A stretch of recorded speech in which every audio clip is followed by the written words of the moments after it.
अस्सलामुअलैकुम, वेलकम है आप सभी का इस नई वीडियो में। तो ये वीडियो जेके बोपी बीएससी नर्सिंग, पैरामेडिकल और बीएससी टेक्नोलॉजी कोर्सेज का जिन बच्चों ने एग्जाम दिया है उनके लिए काफ़ी ज़्यादा इंपॉर्टेंट रहने वाला है। इस वीडियो में मैं आपके साथ काउंसलिंग के बारे में बात करूंगा कि काउंसलिंग आपकी कब तक स्टार्ट हो जाएगी और उसके अलावा काउंसलिंग का क्या प्रोसीजर रहता है, किस तरीके से आपको काउंसलिंग होती है, कितनी फ़ी आपको काउंसलिंग में भरनी पड़ती है, सब आपके साथ इस वीडियो में मैं डिस्कस करने वाला हूँ। ये वीडियो आपके लिए बहुत ही ज़्यादा इंपॉर्टेंट रहेगा। आप इस वीडियो को एंड तक देख लेना, चैनल को भी सब्सक्राइब कर देना, व्हाट्सएप और टेलीग्राम ग्रुप ज्वाइन कर लेना, लिंक आपको डिस्क्रिप्शन में मिल जाएगी। तो चलिए वीडियो को शुरू कर ले। तो देख लेते हैं यहाँ पे जेके बोपी बीएससी नर्सिंग, बीएससी पैरामेडिकल और बीएससी टेक्नोलॉजी कोर्सेज की काउंसलिंग के बारे में। तो देखो, पहले अगर मैं बात करूँ रिजल्ट की, तो रिजल्ट आपको मई के लास्ट वीक तक डिक्लेयर हो जाएगा, या ज़्यादा अगर इनकेस लेट हो गया तो जून के फर्स्ट वीक में आपका रिजल्ट डेफिनेटली डिक्लेयर हो जाएगा। वैसे बहुत ज़्यादा चांसेस हैं कि मई के लास्ट वीक तक आपका रिजल्ट जो है वो जेके बोपी डिक्लेयर करेगी। रिजल्ट डिक्लेयर होने के बाद 15-20 दिन तक आपका काउंसलिंग का सेशन चलेगा, यानी कि जून के महीने में आप लोगों का जो काउंसलिंग का प्रोसीजर है वो जेके बोपी यहाँ पे स्टार्ट करने वाली है। और आपको याद रखना है कि काउंसलिंग आपकी जो होगी वो ऑनलाइन मोड में ही होगी, काउंसलिंग आपकी ऑफलाइन मोड में नहीं होगा। अब काउंसलिंग में कितने बच्चों को बुलाया जाता है, क्या कुछ बुलाया जाता है, वो तो बोर्ड खुद डिसाइड करेगा। वैसे यूजुअली जिनके लगभग 20 पॉइंट्स तक आ रहे हैं इस एंट्रेंस में, उनको काउंसलिंग फर्स्ट राउंड में डेफिनेटली पार्टिसिपेट करने का चांस दिया जाएगा, या कभी कभी ये सभी के सभी बच्चों को काउंसलिंग के में पार्टिसिपेट करने देते हैं, उसका कोई मसला नहीं। लेकिन काउंसलिंग में पार्टिसिपेट करने का ये मतलब नहीं है कि आपकी सिलेक्शन हो ही जाएगी। अगर 25,000 बच्चों ने इस बार एग्जाम दिया है तो सीटें 5,000 है, तो 25,000 बच्चे अगर काउंसलिंग में पार्टिसिपेट करेंगे तो सिर्फ 5,000 बच्चे ही सिलेक्ट हो जाएंगे। काउंसलिंग में जो है कट ऑफ काफ़ी लो किया जाता है, काफ़ी कम किया जाता है। एक तो बोर्ड वालों को पैसे भी मिलते हैं क्योंकि काउंसलिंग का फ़ी भी जमा हो जाता है, बाकी चीज़ें भी होती हैं, तो सभी बच्चों को ये काउंसलिंग में पार्टिसिपेट करने का मौका यहाँ पे देते हैं। काउंसलिंग करने के लिए आपको 1000 फ़ी पे करनी पड़ेगी, जो आपको online credit card, debit card, net banking के थ्रू पे करना पड़ेगा। हालांकि ये मुझे समझ नहीं आ रहा, रजिस्ट्रेशन के टाइम अगर बच्चे 1,000 रुपया फ़ी भरते हैं देन काउंसलिंग के टाइम फिर से 1,000 क्यों? ये बिल्कुल गलत है बच्चों के साथ, क्योंकि 1,000 बहुत ज़्यादा रकम होती है। तो दो बार बच्चे पेमेंट करते हैं काउंसलिंग में, इनका कोई उतना खर्चा उतना होता ही नहीं है, तो फिर भी ये लोग बच्चों से पैसे चार्ज करते हैं। बहरहाल इसके अलावा जो आपका काउंसलिंग का प्रोसीजर रहेगा वो ऑनलाइन मोड में रहेगा। ऑनलाइन मोड में कैसे रहेगा, आपको जब वो एक नोटिफिकेशन जेके बोपी इशू करेगी, उसमें बोलेगी कि इस डे से लेके इस डे तक आपका काउंसलिंग का प्रोसीजर चलेगा। Usually 8 to 9 days, 7 to 8 days तक काउंसलिंग, 7 to 8 दिन, 5-6 दिन तक ज़्यादा से ज़्यादा काउंसलिंग का प्रोसीजर चलता है। 6 डेज तक काउंसलिंग का प्रोसीजर चलता है। 6 डेज के लिए काउंसलिंग का विंडो ओपन किया जाता है जेके बोपी की वेबसाइट पे। आपको क्या काम करना पड़ता है, आपको जेके बोपी की वेबसाइट पे आना है। यहाँ पे आप देख सकते हैं ऑनलाइन काउंसलिंग वाला जो सेक्शन है, इधर आपको बहुत सारे ऑप्शंस देखने को मिलेंगे। व्यू मोर सर्विसेज पे जब आप क्लिक करेंगे, आपको बाकी जो काउंसलिंग उस टाइम अवेलेबल होंगे उनका भी देखने को मिलेगा।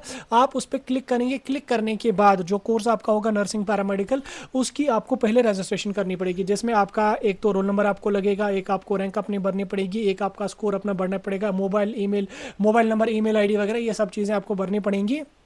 ये सब भरने के बाद आपको वहाँ पे कॉलेजेस की लिस्ट आ जाएगी। लिस्ट कैसे आ जाएगी, जैसे आपने फॉर्म भरते समय बीएससी नर्सिंग को टिक करके रखा तो बीएससी नर्सिंग के ही कॉलेजेस आपको वहाँ पे आ जाएंगे।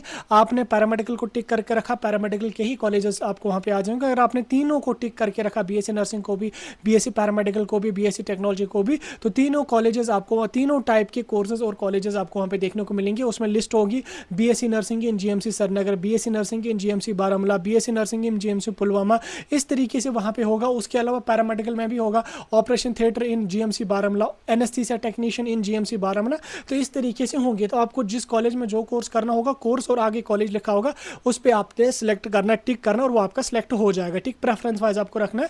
उसके बाद आपको जब सबमिट करेंगे अपनी प्रेफरेंसेस, देन 1000 आपको फी अपनी पेमेंट करनी है और आपका काउंसलिंग का प्रोसीजर सक्सेसफुली यहाँ पे कंप्लीट हो जाएगा। काउंसलिंग होने के बाद लगभग 5 दिन काउंसलिंग का प्रोसीजर चलेगा। आफ्टर दैट आप लोगों का सिलेक्शन लिस्ट आ जाएगा, जो काउंसलिंग के लगभग 15 से 20 दिन के बाद रिलीज किया जाता है। यानी कि अगर जून में काउंसलिंग हो जाती है तो जुलाई के महीने में आपका सिलेक्शन लिस्ट राउंड 1 का आ जाएगा। सिलेक्शन लिस्ट आने के बाद आपको 10 दिन का टाइम दिया जाएगा कि विद इन 10 डेज आप कॉलेज में जाके रिपोर्ट करके अपना एडमिशन कर सकते हैं। और अगर इन केस फर्स्ट राउंड में जो कॉलेज आपको मिला, अगर वो इन केस आपको पसंद नहीं आ रहा है, आपको वो कॉलेज अच्छा नहीं लग रहा है, तो आप अपग्रेड ऑप्शन पे जाके अपनी सीट को अपग्रेड करके दोबारा से सेकंड राउंड में पार्टिसिपेट कर सकते हैं। याद रखना, जब आपने फर्स्ट राउंड में 1000 फी पेमेंट करी वो आपको फिर सेकंड राउंड में दोबारा फी पेमेंट करने की जरूरत नहीं है। सेकंड राउंड में आपको डायरेक्टली फिर कॉलेजेस अपने सेलेक्ट करने और आपका फिर सबमिट करके फिर आपकी सिलेक्शन लिस्ट आ जाएगी। फिर सेकंड राउंड में भी पसंद नहीं आया तो थर्ड राउंड में आप जाएंगे। तो इस तरीके से आपका जो प्रोसीजर है वो चलता रहेगा। यानी कि ओवरऑल जो काउंसलिंग आपकी रहेगी वो जून के महीने में स्टार्ट हो जाएगी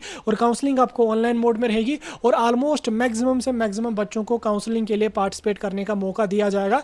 काउंसलिंग में पार्टिसिपेट करने का ये मतलब नहीं है कि आपको सीट मिलेगी, जस्ट पार्टिसिपेट करने का मौका मिलेगा। सीट मिलना ना मिलना डिपेंड करेगा कि आपने कौन सी प्रेफरेंसेस रखी, कौन से कॉलेजेस रखे, क्या स्कोर है, क्या रैंक है आपका, उस पर भी डिपेंड करता है। आप कौन सा कॉलेजेस रखा इस पर इससे डिपेंड करता है। जैसे फॉर एग्जाम्पल आपका लगभग आपको 110 अगर फॉर एग्जाम्पल किसी बच्चे का स्कोर है तो उसको तो मतलब सिक्किम में सोरा या जीएमसी बारामूला ओपन मेरिट में नहीं मिलेगा। तो सॉरी सिक्किम में सोरा या जीएमसी श्रीनगर तो ओपन मेरिट में नहीं मिलेगा। तो उसको अगर मिलेगा अभी पुलवामा साइड मिलेगा या जम्मू का कोई मेडिकल कॉलेज है उसको मिलेगा।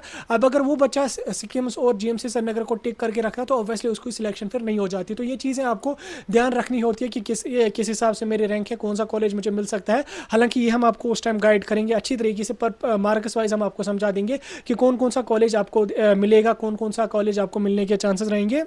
उससे पहले आपका एक्सपेक्टेड कट ऑफ पे भी हम वीडियो अपलोड करेंगे जब आपका रिजल्ट डिक्लेयर हो जाएगा। तो सारी चीज़ें आप खुद ही समझ जाएंगे। फिलहाल के लिए काउंसलिंग के बारे में थोड़ा सा मैंने आपको समझा दिया। कोई डाउट होगा कमेंट्स में बता सकते हैं। रिजल्ट आपका मई के लास्ट वीक में आ जाएगा।